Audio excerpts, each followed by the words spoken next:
Well, I just don't think we really knew until we saw those files come out. Yeah. And then you go, oh, well, there's no denying it now. My position on it is completely shifted. I thought there's probably some really sick people that have an appetite for that, but I hadn't seen any real evidence for it until these files. And now they're like, oh, this is demonic.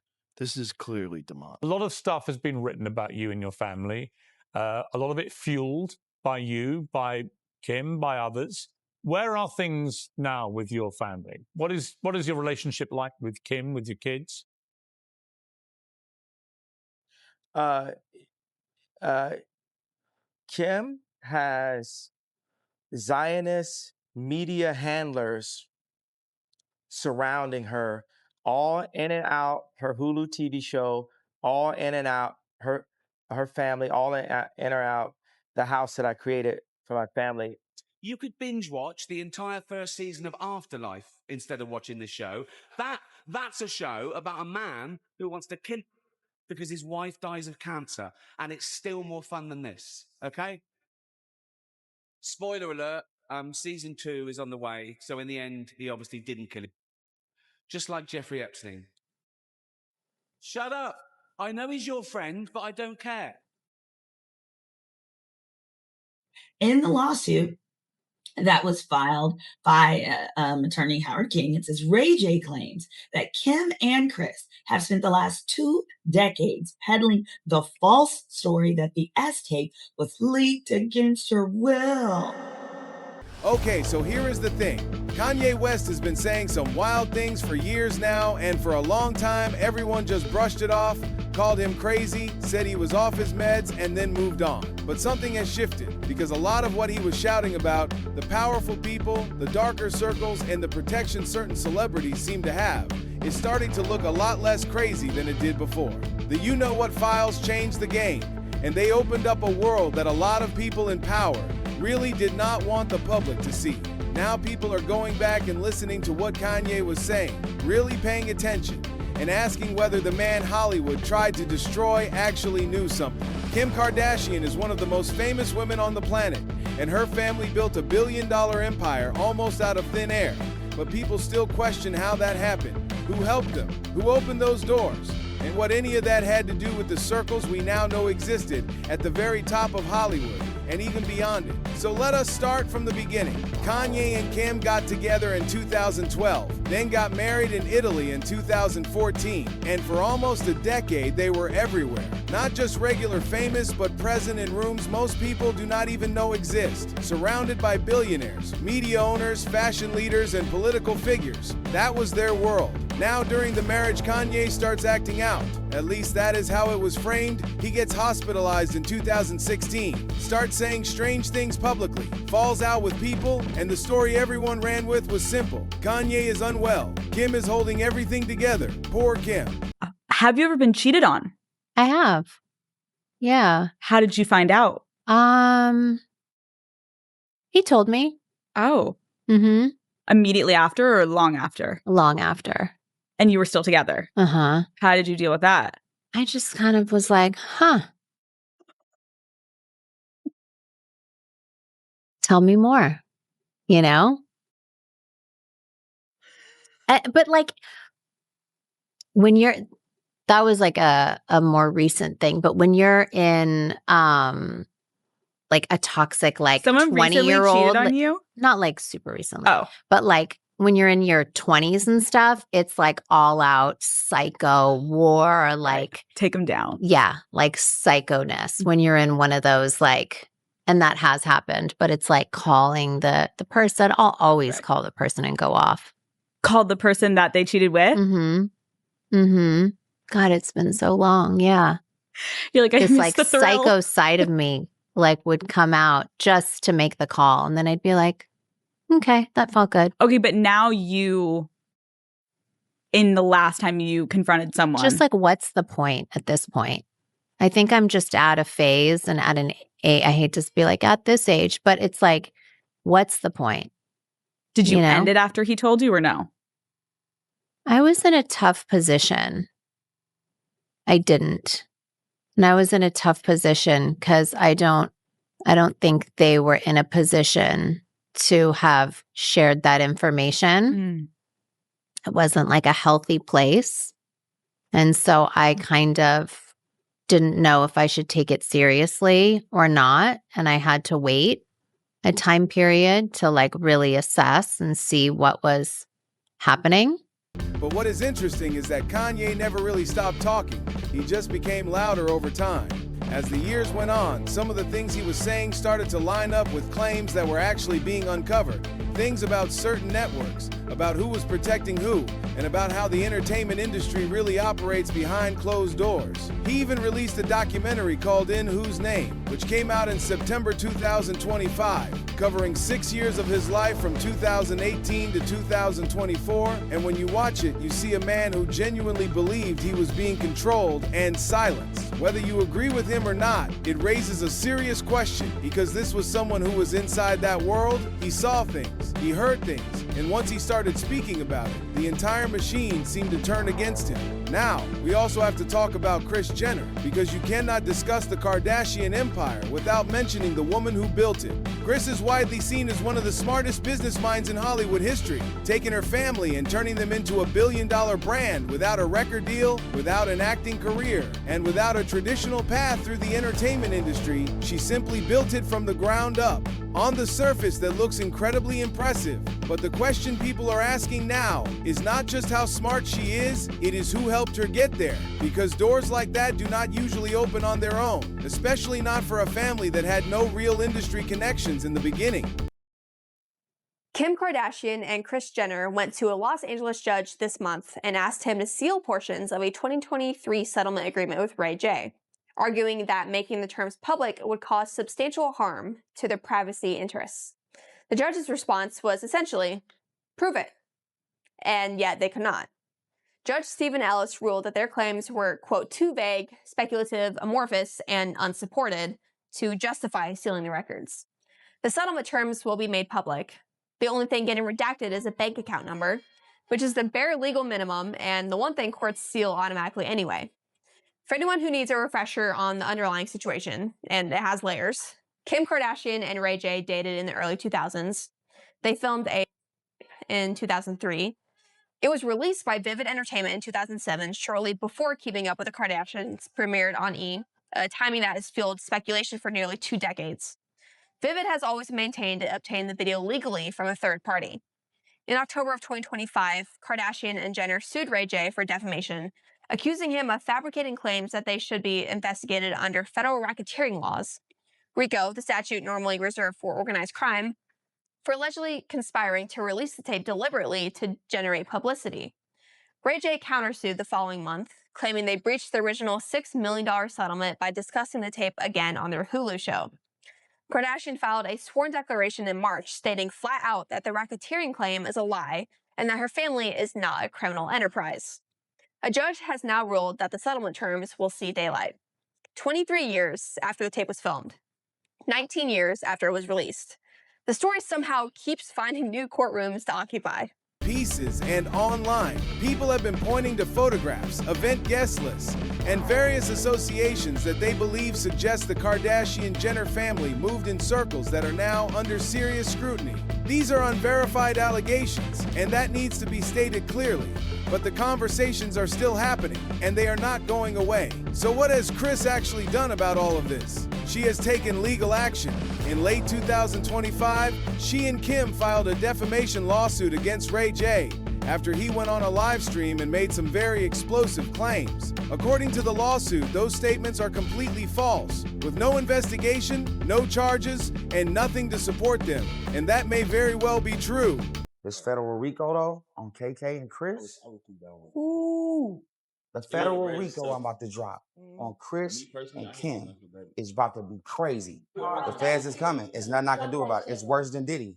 Kim Kardashian and Kris Jenner suing her ex Ray J for defamation after he claimed he's working with the feds to bring down the famous family. You can't make this stuff up. If you told me that the Kardashians was being charged for racketeering, I might believe it.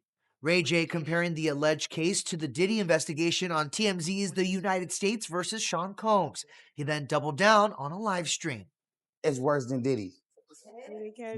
The feds are coming to investigate. Yeah, because it's like, I can't be the dirty guy no more. Ray J hasn't shared any specifics or any evidence regarding the alleged racketeering case. It's basically a charge on an enterprise. It was started to go after the mob. The legislature implemented the RICO to say, hey, it doesn't matter if you're the actual person doing the crime, if you're part of an enterprise and you're participating or involved in it, you can be held accountable for those crimes. In the lawsuit, Chris and Kim, who dated Ray J for 3 years until 2006, claim he has long exploited them for personal gain and is, quote, unable to accept the end of his fleeting relationship with Miss Kardashian over 20 years ago. Ever since the scandal, I have to be really careful at how I'm perceived. I shot the tape, 5.5 years ago when I was like 21, 22 in Cabo. Just having fun, just living life recklessly. Being young. How painful was it for you when your home video went public? Obviously that's nothing that you want to be seen. It's kind of hard to explain because you think you do something in private and then the whole world sees something and you're not prepared for it. Ray J has not commented on the lawsuit. What's going on now is Ray J has just filed with the courts the actual $6 million settlement agreement. So the Kardashians paid him $6 million to keep his mouth shut and lie for them and pretend like the tape was not intentionally leaked. That not only was it intentionally leaked, it was orchestrated. The mother was like, arch your back and do this, and well, can you do this and that again? It was that serious. So here's what happened. Currently, the defamation case is pending because of the fact that, you know what? I'm going to share the article. I'm going to just read you this summary from so that we have it there. So you've got the baseline. Y'all know if you watch here, you love me as we do, but my ADD. All right, so here we go. Pop, pop, pop. So it starts with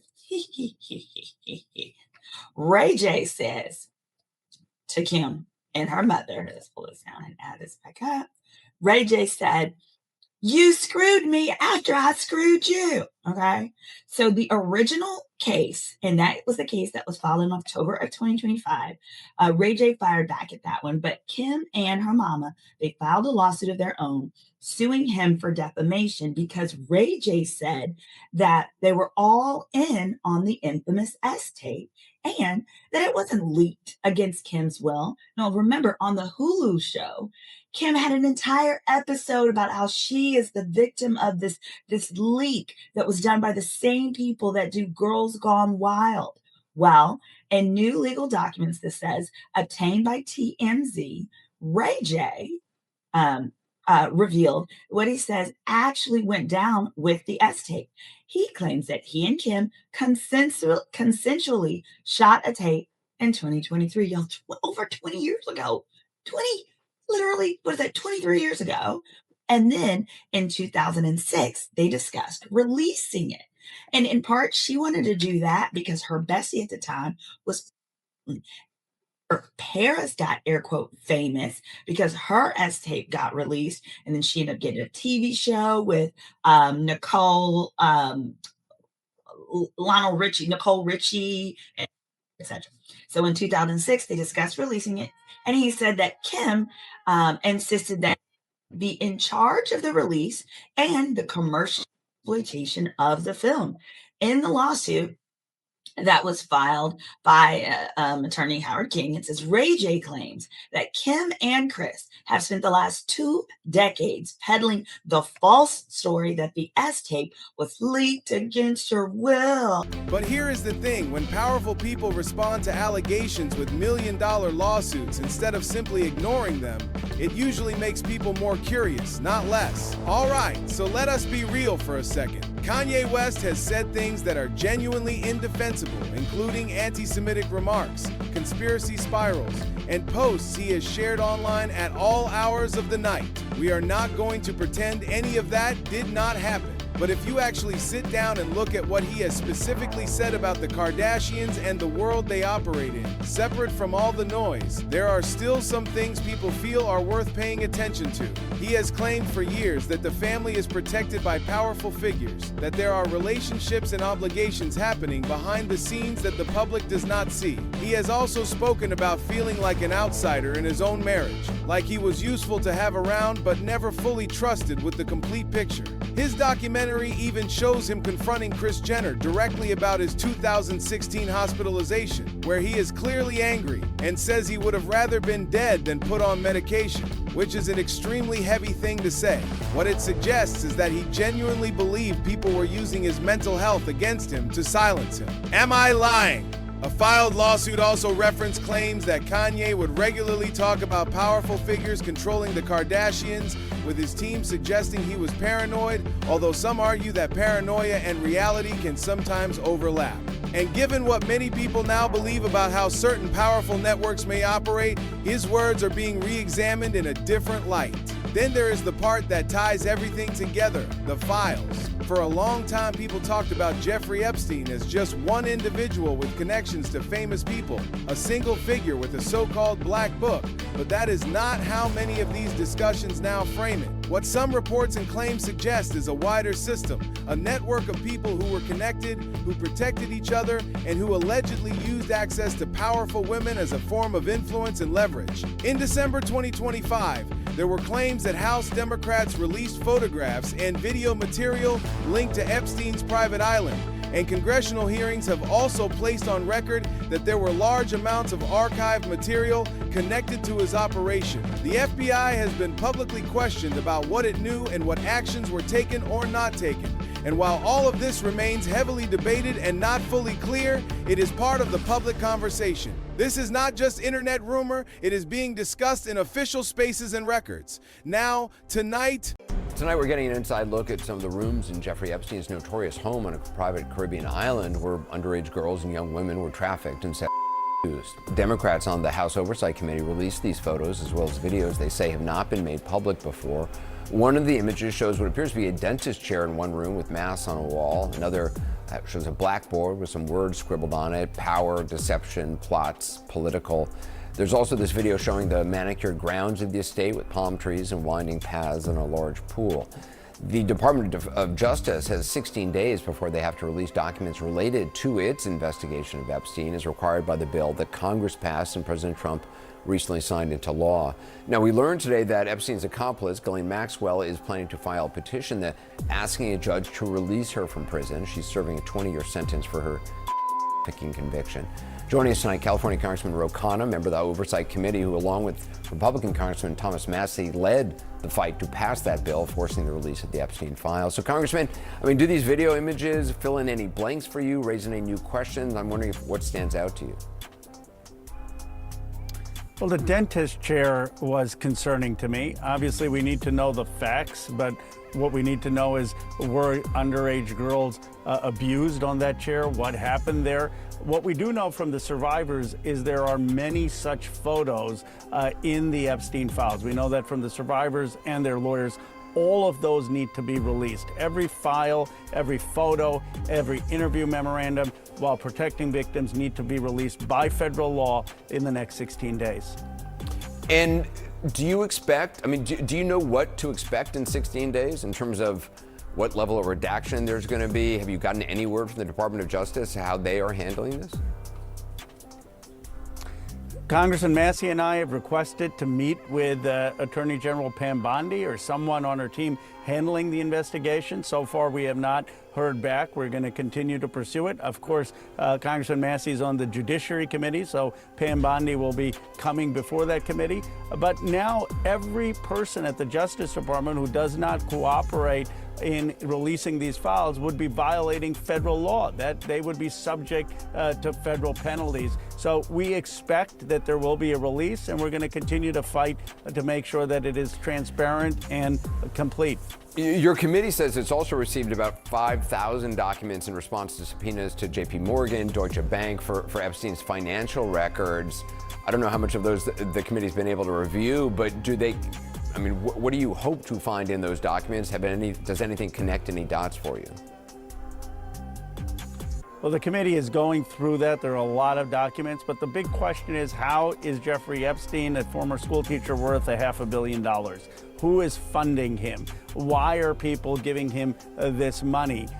And what was he doing for this money? Those are things that we're going to get from these documents. As you know, Senator Wyden has been investigating this in the Senate for over a year. That is going to be critical to understanding who all was involved. Once you understand that there was a whole ecosystem built around access and secrecy, the questions people are asking about the Kardashians start to make more sense. Not because anything has been proven, because it has not. The Kardashians have not been named in any official investigation, but the conversation is more about who was moving through these circles, who benefited from being connected to that world, and who may have known enough to stay quiet about it. Those are the kinds of questions people are asking.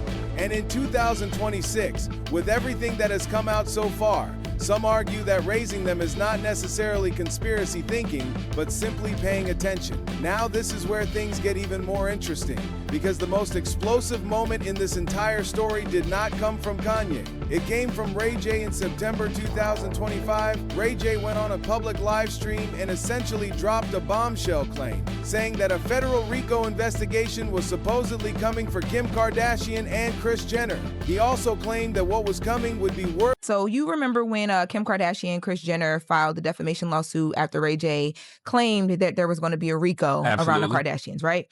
So yesterday, Ray J responded to that lawsuit, and, to sum that up, he basically is denying all of the claims. So all of the defamation that they are claiming in their lawsuit, he's saying that it's not true.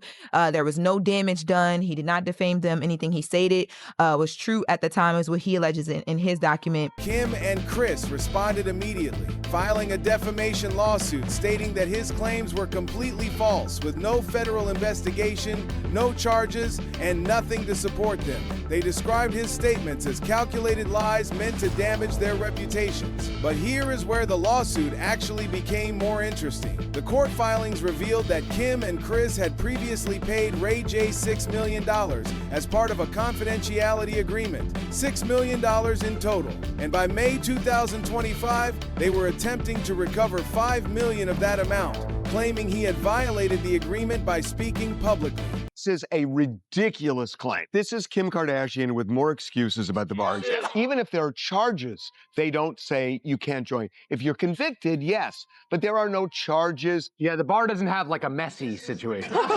Yeah, if they did, half the lawyers out there wouldn't be working. Ray J has responded, saying Kim's claims are nonsense, and adds, for this ever to be an issue, Kardashian must first pass the bar exam, something she admittedly has not yet done. Well, that's true, too. It's hypothetical. What a sting. This is a BS claim. She's proving why she's not a very good lawyer.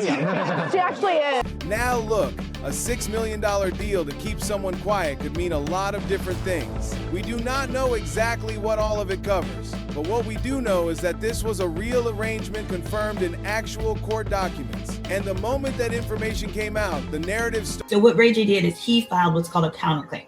Kim and her mama sued, and the basis of their suit, I'll keep reading this, okay? It says, in the docs, Ray J says, on the Kardashians, Kim, Kris, and Kanye falsely accuse him of S.A.ing Kim while she was asleep and releasing it as revenge porn and extortion. This is critical, guys.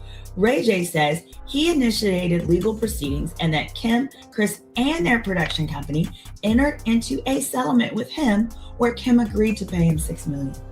Ray J says the agreement also featured a requirement barring further mention or public reference to the S-tape on the Kardashians.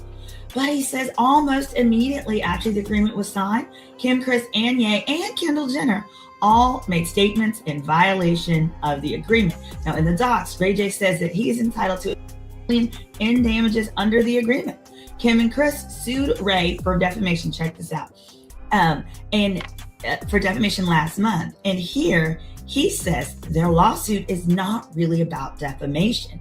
He says it's about publicity, power, and Ray says they filed a baseless lawsuit to weaponize the judicial system and to shirk which means avoid their contractual obligation and put him as the sacrifice on the altar of. He also explains that Kim's RICO comment that he made. Now, this is why Mama filed the defamation. Okay, so, which led to the defamation suit in the docs. So he's in the docs. They are suing him because he basically said they were asking him what are his thoughts on Diddy and the Diddy lawsuit. He says if anybody needs to be locked up for trafficking, it should be the Kardashians, Kim and her mama. He says that's a RICO right there, and don't be surprised if the feds are investigating them at any moment now. Okay, now here's what he says to explain those counts. He said he saw parallels between RICO and Kim and Chris's conspiracy with Vivid Entertainment, that's the Girls Gone Wild group, to release and lie about the S-tape, as well as Kim and Chris's conspiracy to trick him into signing the agreement before broadcasting further content about the S-tape. In the docs, he says he considered bringing his own lawsuit about Kim and Chris previously under RICO statute and wondered whether they might be prosecuted for RICO violations. That's why in his interview and in the Tubi documentary, which is U.S. versus Sean Combs, he featured his own aside, his own opinion about the Kardashians and RICO, in which he said, if you told me the Kardashians were being charged for racketeering, I might believe. Ray adds, his microphone was off during a September 2025 live stream where he said, the feds is coming to investigate because I can't be the dirty guy no more. He said he thought it.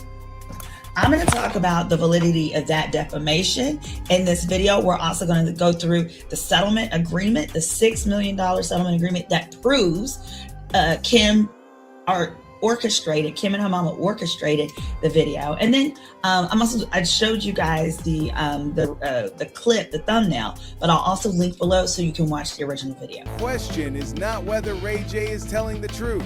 The question is what was worth $6 million of silence. That is what people want to know.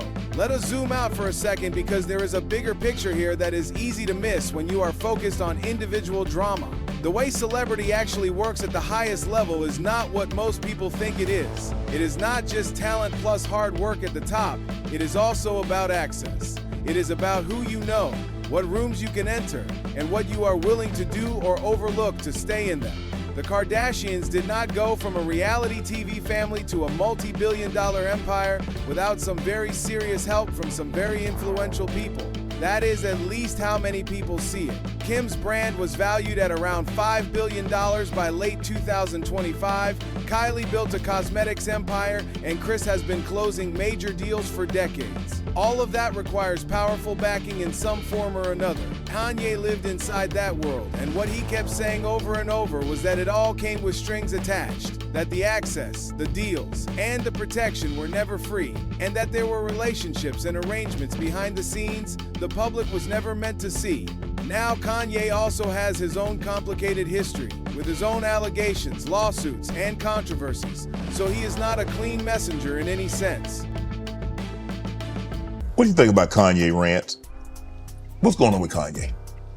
From a distance, obviously, I don't know how well you know Kanye. I don't know if you've been around Kanye, but from a distance, what do you suspect's going on? I suspect that we're pretty awful people if we say that somebody got a mental illness and then we watch what they do.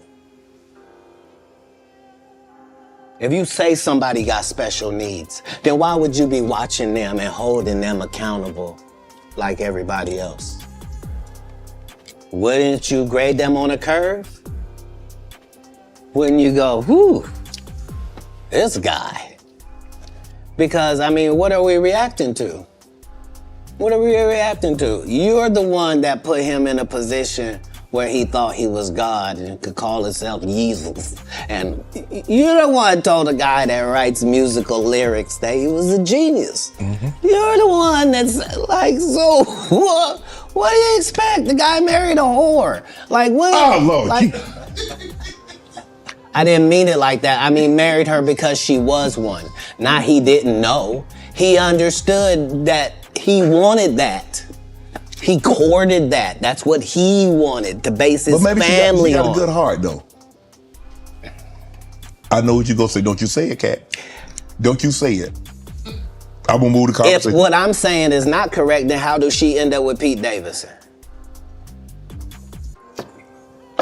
I mean, it happens all the time. And what if you weren't even good enough for Pete and he leaves you? What do that mean the product was?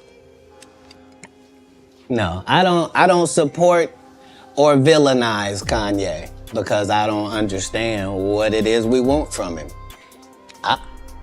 I don't know why we look at a basketball player and say, he didn't score no hockey goals this whole season. He don't play hockey. Kanye don't say nothing I can agree with. Okay. He was the weird guy in the beginning with the pink sweaters when we met him. Like, what do you think moving to a beat of your own drum? This dude started a church and kept cussing. Nobody in black church said nothing. You would have thought all the pastors would have came. You can't be no gospel artist. You just said Nobody said nothing. Cause TD Jakes over there with Pete in it. Like, but come on, Kat. Only the guy you had here has been upfront and honest and a man of God and humble and took the L's he had to take and didn't. I did see it was trending though, but I ain't know. I ain't know why, Kat. I don't.